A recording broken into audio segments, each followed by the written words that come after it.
లింగ భైరవి ఆల్రెడీ మనకి దశమహావిద్యలు ఉన్నాయి. కొత్త దేవత మనకెందుకు? లింగ భైరవి అన్న దేవత లేదు, ఇంతకు ముందెప్పుడు లేదు. సద్గురు ప్రాణ ప్రతిష్ఠ చేసిన ఒక కొత్త రూపం. జనాలను అట్రాక్ట్ చేయండి పర్లేదు, కానీ జనాలను రెచ్చగొట్టదు. జనాలను రెచ్చగొట్టే అప్రమాణకమైన విషయాలను తెచ్చి జనాలను రెచ్చగొట్టే పని వీళ్ళు చేస్తున్నారు. ఫస్ట్ పాయింట్ ఏంటంటే, మీరు కృష్ణుడు గొప్ప అని చెప్పండి. కృష్ణ భక్తి అందరు బృందావనంలో చాలా మంది కృష్ణుడు భక్తులు ఉంటారు, అక్కడ మనకేం దాంతో ప్రాబ్లం లేదు. కానీ కృష్ణుడి అవతారం విష్ణు అని మీరు విష్ణుని అవమానిస్తున్నారు. ఇప్పుడు బ్రహ్మ విష్ణు మహేశ్వరులను ముగ్గురు మనం త్రిమూర్తులని అంటాం, అంతేగాని బ్రహ్మ కృష్ణ మహేశ్వరులు అన్నాం.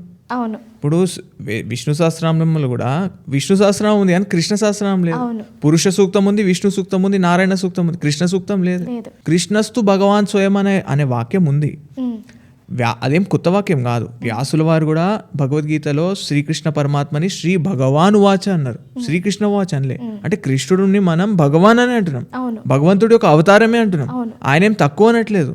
సో వీళ్ళేదో అదేదో వాక్యం పట్టుకొచ్చి అక్కడ చెప్పారు, అక్కడ చెప్పింది ఏం లేదు. కృష్ణుడు భగవంతుడు అని చెప్పారు, కానీ విష్ణు కృష్ణుడి నుంచి వచ్చాడు, రాముడు కృష్ణుడి నుంచి వచ్చాడు అని ఏం చెప్పలే ఆ వాక్యం. అక్కడ అవయవి సంబంధం నడుస్తుంది. అక్కడ ఋషయో మనయో దేవాహ మనుపుత్ర వీళ్ళందరూ హరేహే అవయవ, హరి యొక్క అంశాలు వీళ్ళందరూ. హరి మాత్రం దేవుడు అని చెప్పారు. ఇప్పుడు సెకండ్ పాయింట్ మీరు చెప్పింది జీసస్ కృష్ణుడు కొడుకండి.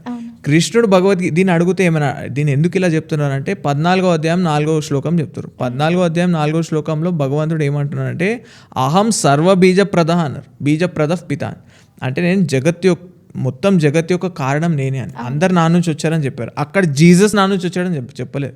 జీసస్ మత్తహ ఉత్పన్న అని లేదు ఆ శ్లోకంలో. అండ్ మీరు అందరు అనాథులు ఉట్టి జీసస్ అయినా కొడుకు అని చెప్పలేదు అక్కడ వాక్యం. మీరు సనాతన ధర్మంలో ఆదిశంకరాచార్య నింద చేస్తారు, శివ నింద చేస్తారు, సుబ్రహ్మణ్య స్వామిని తిడతారు. సుబ్రహ్మణ్య స్వామి కంటే సుబ్రహ్మణ్య స్వామిని షణ్ముఖం అంటాం, అదే ఒక తల తీసేయాలంట, ఏదేదో ఇట్లాంటివన్నీ మాటలు మాట్లాడతారు. అమ్మవారిని నింద చేస్తారు, వినాయకుడిని నింద చేస్తారు.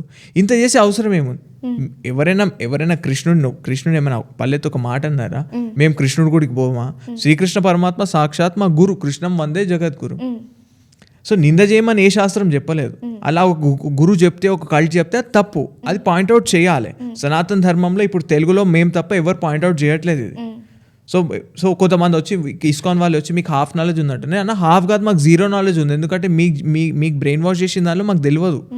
We are free from that brain washing. So I have zero knowledge of your brain washing.